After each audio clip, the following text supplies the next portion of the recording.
Okay जी, तो आज है 10 जुलाई, बज रहे हैं अभी सुबह के 2:30 यानी कि 2:30 और मैं आज निकल रहा हूँ वापस कनाडा के लिए। 1.5 महीने की अपनी छुट्टियाँ हो चुकी हैं ख़त्म। बहुत मज़ा आया यहाँ पे, बट अनफॉर्चुनेटली जो मैंने कंटेंट प्लान किया था वो किसी रीज़न की वजह से नहीं आ पाया और मेरी भी तबीयत थोड़ी ख़राब थी तो इसलिए वो नहीं हो पाया।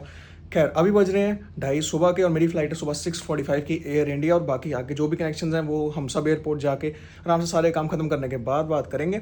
फिलहाल मैं हो रहा हूँ लेट, तो देखते हैं यहाँ पर लगेज। तो भाई सेम वही जो लेके आया था, 2 ये 23 किलो वाले चेक इन बैग्स हो गए, एक ये वाला कैबिन बैग हो गया जिसके ऊपर अभी भी मेरा पुराना वाला बोर्डिंग पास का वो स्टिकर लगा हुआ, इसको भी उतारना है। और दूसरा एक ये पूरा पैक हो गया। ये भी भाई वैसे थोड़ा सा भारी हो चुका है, बट इसके अंदर मैंने सारे चार्जर्स वगैरह वो सब डाल लिए।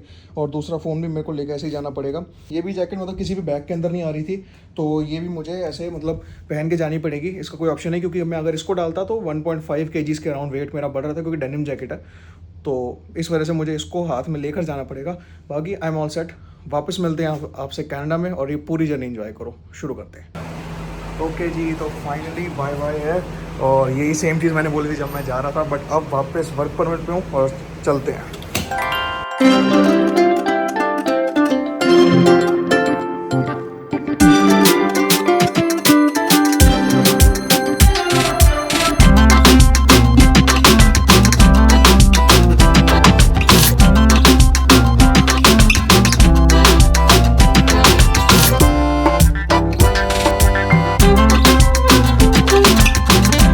भाई यहाँ से जैसे ही मैं गेट से एंटर होते हैं तो यहाँ पर हर जगह सामने स्क्रीन लगी होती है फ़्लाइट इन्फॉर्मेशन, और यहाँ पर नहीं पता चले तो किसी से भी पूछ सकते हैं। बहुत सारा सर्विस स्टाफ खड़ा होता है कुछ इस तरह का। भाई दिल्ली एयरपोर्ट, और मुझे अभी जाना है E और F पे। एयर इंडिया की बोर्डिंग आपको सामने दिख रही होगी वहाँ पे। बस वहाँ जाके चेक इन करते हैं और फिर आगे देखते हैं। भाई बैगेज ले लिया और चेक इन की लाइन में अभी लगा हुआ हूँ यहाँ पे, एयर इंडिया बैगेज ड्रॉप। और बस इतनी कुछ लंबी लाइन है यहाँ पे।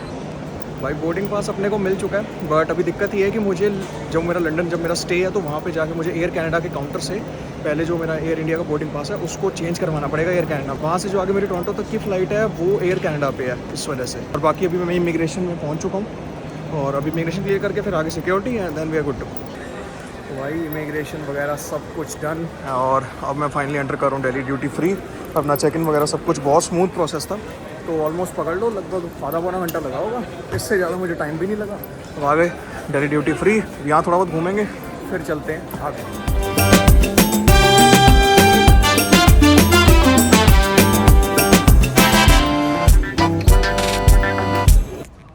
तो भाई बोर्डिंग गेट पे मैं आ चुका हूँ। जो पहले का गेट नंबर आ रहा था वो आ रहा था 15, बट अभी फिर बाद में चेंज हो गया था 3 पे। तो मैं भी 3 पे आया तो भाई पूरा खाली पड़ा है यहाँ, मतलब बहुत कम लोग बैठे हैं। और यहाँ पर सामने से व्यू के साथ यहाँ पर रिक्लाइनर्स वगैरह लगे हुए हैं बहुत सारे। मैं कहा चलो थोड़ी देर अभी आराम किया जाए, क्योंकि मेरे पास अप्रॉक्सीमेटली अभी 1.5 घंटे से भी ज़्यादा अभी बचा हुआ जो कि सिर्फ बोर्डिंग में है। तो अभी सुबह के 5 बज रहे हैं, अराउंड 6:15 या 6:30 के अराउंड बोर्डिंग स्टार्ट होने वाली है। और बाकी अगर फ्लाइट की जर्नी बताऊँ तो यार 6:45 का यहाँ से डिपार्चर टाइम है, और पहला स्टॉप होगा हमारा लंदन हीथ्रो एयरपोर्ट, जिसके ऊपर की हॉल्ट है ऑलमोस्ट 4 घंटा 20 मिनट या 4 घंटा 30 मिनट, इतना कुछ हॉल्ट है। और उसके बाद फिर आगे वहाँ से दोपहर में 3:30 लोकल टाइम के हिसाब से फ़्लाइट है वहाँ से टोरंटो की, जो कि लैंड करेगी ईस्टर्न टाइम शाम के 6:45 पे। तो थोड़ा कंफ्यूजिंग है, बट वहाँ के हिसाब से मतलब मैं 10 को ही चल रहा हूँ और मैं 10 को ही पहुँचूँगा वहाँ पे। तो ये सीन है। और फिलहाल यहाँ सामने व्यू बहुत अच्छा है मेरे, और मैं यहाँ पे करता हूँ रेस्ट। इस टिकट की अगर मैं कॉस्टिंग की बात करूं, जो कि मैं अपनी आने वाली वीडियो में उधर बताना भूल गया था, बट मैं अभी याद आई तो मैं इसलिए बता रहा हूँ। $1860 की पूरी फ्लाइट ही राउंड ट्रिप है पूरी है, जो कि मैंने वहाँ से बुक की थी, खुद ही बुक की थी, किसी एजेंट के थ्रू नहीं कराई। वीगो करके एक ऐप आता है, मतलब कोई प्रमोशन नहीं है, बट मैं उसको मैंने फर्स्ट टाइम किया, मुझे उनकी सर्विस अच्छी लगी इसलिए बता रहा हूँ। वीगो करके एक ऐप है, और वहाँ पर टिकट्स प्राइस ना मतलब मुझे बहुत ज़्यादा मतलब कंपेटिटिव मिल गए थे। उसने बहुत सारी चीज़ें कंपेयर की थी, तो मुझे ये वाली फ़्लाइट मुझे बहुत सही मिली। एयर इंडिया का रिव्यू आपने देख ही लिया था, जो लास्ट व्लॉग आया था उसके अंदर एयर इंडिया का रिव्यू आप लोगों ने देखा था। और अभी half leg of the journey जो है वो फिर से एयर इंडिया में, तो कि बेकार सर्विस मिलने वाली है फिर से, मुझे पूरी उम्मीद है। हालांकि विंडो सीट है, बट उससे कोई फ़र्क पड़ता नहीं, बाकी सब चीज़ें इनकी बेकार होती हैं। एंड आई होप इस बार चार्जिंग पोर्ट काम कर रहा हूँ, क्योंकि आज मैं वायर दूसरी लेकर आया हूँ। और उसके बाद क्या है कि लंदन पे जब हमारा स्टे हो जाएगा उसके बाद आगे की जर्नी एयर कनाडा से है। एयर कनाडा की फ़्लाइट आगे की जर्नी होगी, जो कि 7 घंटा 15 मिनट या 7 घंटा 30 मिनट के अराउंड होगी। और ये वाली जो अभी के लिए जर्नी लंदन तक वो 9 घंटा 15 मिनट की। और बैग्स का सीन ऐसे है कि मैंने यहाँ पे भी चेक इन कर दिया है, बैग्स मुझे सीधा टोरंटो मिलेंगे। और ये वाला जो मेरा कैबिन वाला बैग है ना, जिसके ऊपर अभी ये चीज़ भी पड़ी हुई है, मैं साथ लेके जाऊँगा, लास्ट टाइम भूल गया था लेके जानी। ये वाला भी जो बैग है ये मैंने बात की थी चेक इन काउंटर पे, तो उन्होंने बोला बोर्डिंग गेट पे जाके आप ये वाला बैग भी उनको चेक इन में दे सकते हो, क्योंकि वेट्स वगैरह सारा कुछ चेक्स हो चुके हैं। तो ये वाला भी बैग अभी मैं क्या करने वाला हूँ कि उनको दे दूँगा, ताकि फ्लाइट में मेरे पास ज़्यादा वेट ना रहे, और मैं सिर्फ एक वो वाला बैग अंदर लेके जाऊँगा जिसके अंदर मैंने थोड़ा बहुत खाने पीने का और वायर्स वगैरह वो सब रखी हुई है। हालांकि वायर्स मैंने जो ऊपर स्लिंग बैग है उसके अंदर भी रखी हुई है, पासपोर्ट, बोर्डिंग पास, सब कुछ, जो वायर्स वगैरह सब कुछ इसमें रखी हुई है, बट स्टिल कुछ चीज़ें उसमें भी है, तो वो वाला बैग मैं साथ लेके जाऊँगा, क्योंकि उसमें मेरा कैमरा भी है, उसमें लैपटॉप भी है, तो वो थोड़ा सा रिस्की, थोड़ा महंगा लॉस हो सकता है। तो ये वाला बैग मैं अभी इनको चेक इन में देने वाला हूँ, और फिर relax, will be back in Toronto in our old life. तो भाई फ्लाइट अभी हो चुकी है 1 घंटा लेट, और ये सो कॉल्ड रिफ़्रेशमेंट दी है। वैसे मैं रिफ़्रेश होता नहीं इतने में, बट अभी ये दी है, और रश वगैरह देख लो, पूरा मतलब भरा पड़ा है यहाँ पे सीन। पहले जो बोर्डिंग पास पे गेट था वो था नंबर 13, वहाँ से फिर नंबर 3 पे चेंज हुआ, नंबर 3 से नंबर 4 पे चेंज हुआ। अब पता नहीं कहाँ जाएंगे, नहीं जाएंगे। तो वो जो सामने बस खड़ी है, उस बस में ठूस ठूस के सबको।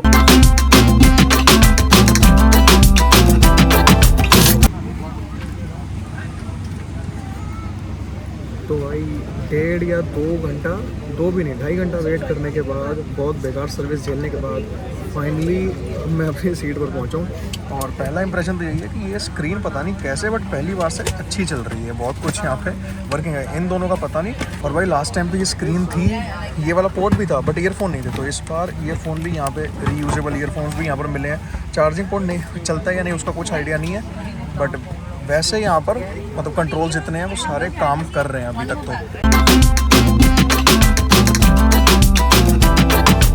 और भाई मील में यार सबसे पहले एक यहाँ पे फ्रूट योगर्ट, यहाँ पे वाटर बॉटल है, ऊपर एक ब्रेड है, नीचे अमूल का बटर यहाँ पे दिया हुआ है। और ये मैंने वेज लिया था, तो इसके अंदर इडली सांभर है, और दूसरी साइड पे इसमें उपमा है। तो भाई काफ़ी देर हो चुकी है हमें फ्लाई किए हुए, और मुझे मालूम तो नहीं है किधर है, बट अभी फर्स्ट मील आई है, ब्रेकफास्ट आ चुका है।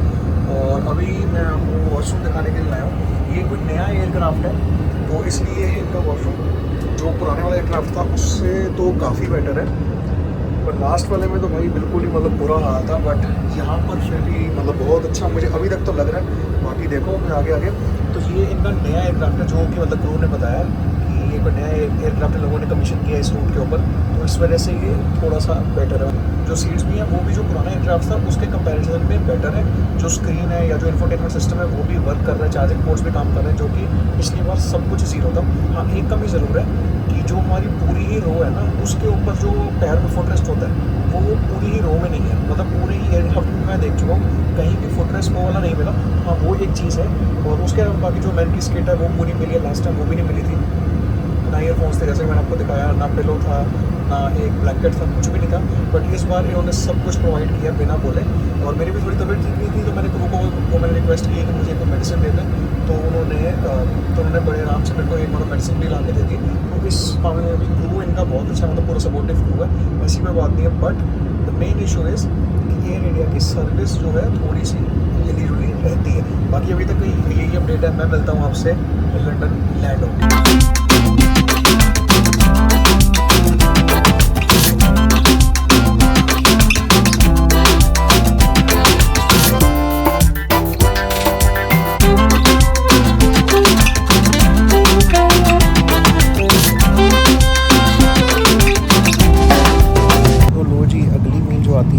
सबसे पहले मदर डेयरी का दही है, फिर ब्रेड, और उसके बाद इसके अंदर एक कोई आइसक्रीम या फिर रबड़ी कुछ ऐसा मान लो ये चीज़ थी। फिर एक कटलरी सेट है, इसके बाद अमूल का बटर है, और साथ में, और जब हम इसको ओपन करते हैं तो इसके अंदर है भाई दाल मखनी, एक तरफ है राइस और दूसरी तरफ है चिकन टिक्का।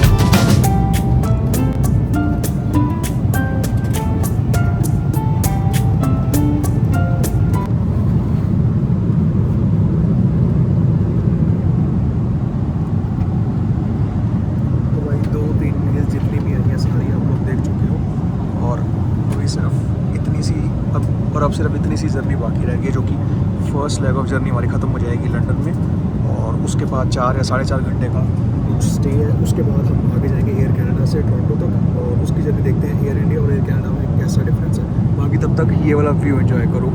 अभी हम फ़िलहाल फ्लाई कर रहे हैं लग्जमबर्ग के ऊपर कहीं, और उसके बाद बस उसके बाद आना है Brussels, and then will cross the English Channel, and then will be at Britain.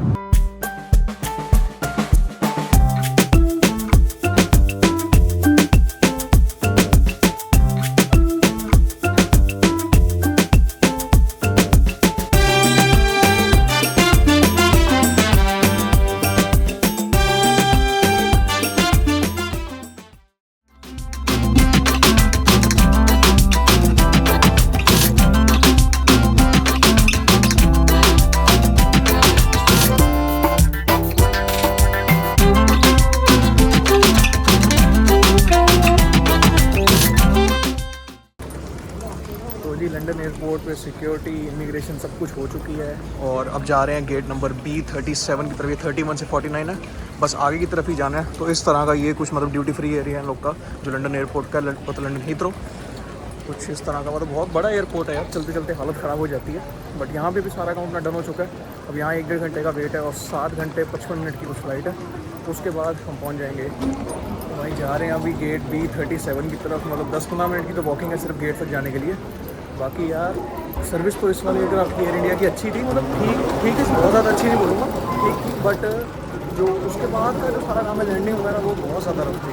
मतलब ठीक है अभी क्या बोल सकते हैं, बट लैंडिंग रफ थी, ये बात मानने वाली। बाकी सर्विस ठीक थी, इनफैक्ट एंटरटेनमेंट सिस्टम भी इनका सही काम कर रहा था, चार्जिंग पोर्ट्स भी सही चल रहे थे, बाकी सब कुछ ठीक था। बस ये चीज़ थोड़ी सी थी। बाकी इस बार तो खाना भी अच्छा था, सरप्राइजिंगली खाना अच्छा था लास्ट टाइम के कंपेरिजन में।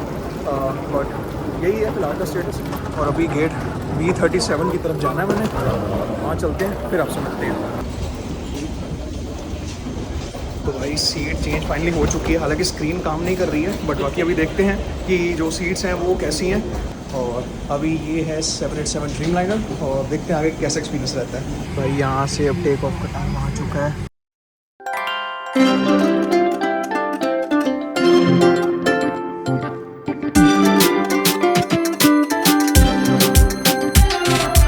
ये भाई पहला मील आया है, यहाँ पर है कोक, ये एक तरह की ब्रेड है और वाटर, और ये एक क्रीमर है, नीचे थोड़ा सा बटर है, ये सैलड, अगेन अ ब्रेड, ये एक प्रमोशनल पैम्फलेट, पता नहीं ये क्यों दिया हुआ है, एंड दिस इज़ चिकन, और ये राइस है किसी तरह का मैंने पूछा था, और ये टमाटो सॉस।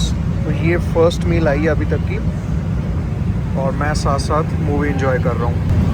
लो जी, फिर ये अपनी आ गई है खाने के बाद कॉफ़ी। अभी इसको मैंने मतलब रेडी करना है, बट ये जो उन्होंने बना के दिया ये चीज़ है वो अभी के लिए, बट इसको बना के मैं अपने हिसाब से बनाऊंगा जैसे मैं वहाँ पे कनाडा में पीता हूँ।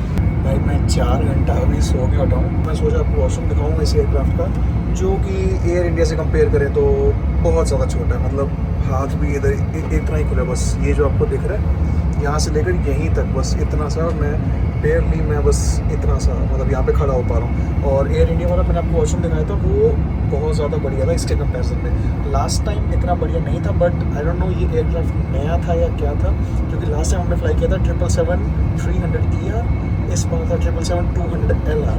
उसमें ये कोई नया एयरक्राफ्ट हम लोगों ने अकोमोडेट किया था उस वजह से या किस वजह से, बट इसकी बहुत सारी चीज़ें अच्छी थी।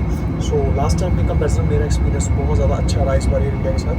और एयर कनाडा का इस वक्त एक्सपीरियंस थोड़ा सा ख़राब ही चल रहा है। मतलब वॉशरूम भी बहुत छोटा है और खाना भी ठीक ठाक आया, मुझे तो पहले बस समझ ही नहीं आ रहा था क्या है। और वेज के इन लोगों के बहुत कोई ऑप्शन नहीं है, क्योंकि मैं बीफ वगैरह कुछ नहीं खाता हूँ, तो यहाँ पे मुझे बहुत सोच समझ के मतलब खाना पड़ रहा है, तो उस चीज़ का भी थोड़ा सा इशू आता है।